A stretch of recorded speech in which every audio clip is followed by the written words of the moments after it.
Chris, the mayor is here along with Chief Manning and Chief Gates, and let's listen. I just received a briefing from Fire Chief Don Manning and from Police Chief Daryl Gates. We will go into those matters in just a moment. I first want to express my concern about the verdict of yesterday afternoon. I expressed my outrage and my shock at the verdict. Others have done the same.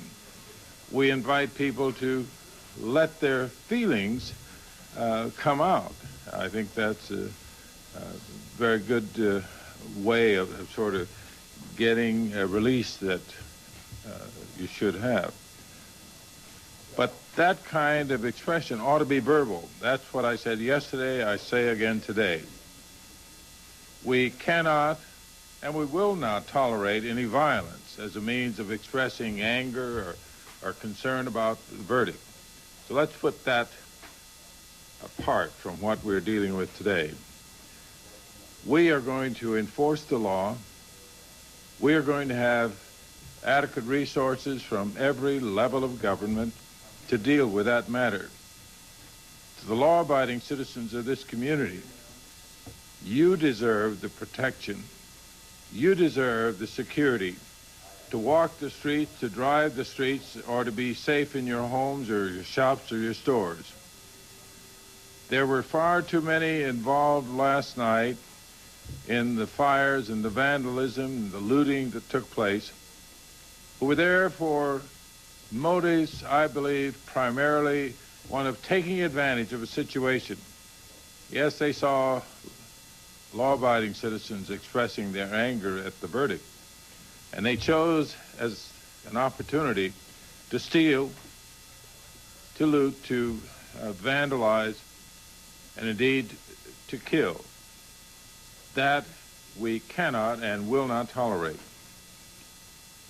We haven't applied a curfew that will be ongoing until this matter is completely under control. From dusk, from night, until sunrise in the morning, each night, there will be a curfew in place. And we believe that the area which has been selected will pretty much contain and control the areas where most of the vandalism occurred last night.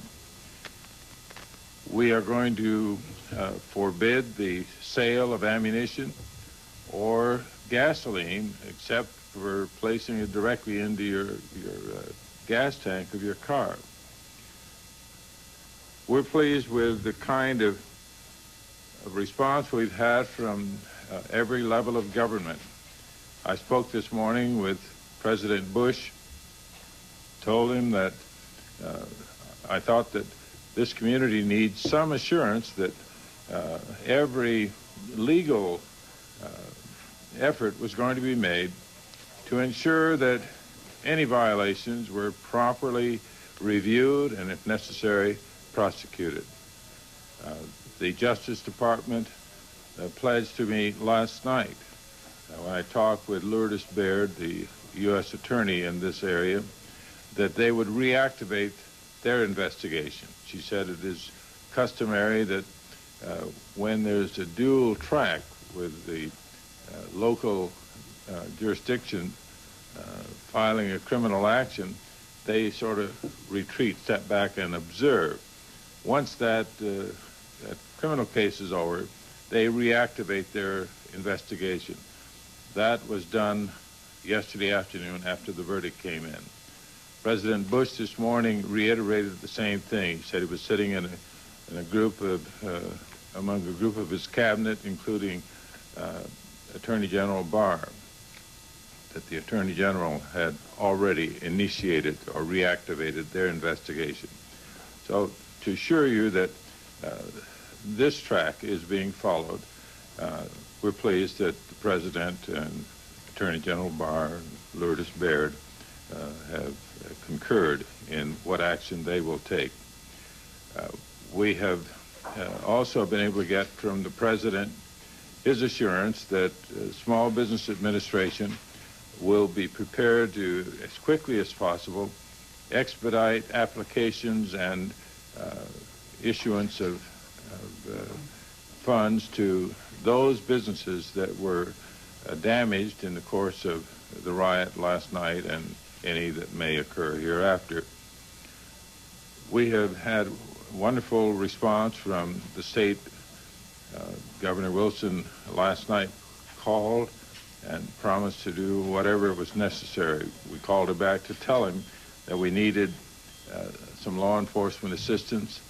The Highway Patrol is already involved.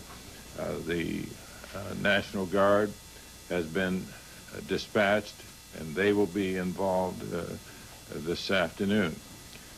We are also receiving enormous support from Sheriff Sherman Block and the cities that are nearby. They have come forward with help both in police and fire services, so that to the extent that it is possible, our departments, led primarily by the two represented here, police and fire, are now in a position where they say that they think they have adequate resources to put down the possible violence, vandalism, or assaults and deaths that occurred last night. If they need additional resources, those resources will be available. There were about 192 injuries, 9 deaths that occurred last night. There were 91 felony arrests and 150 misdemeanors.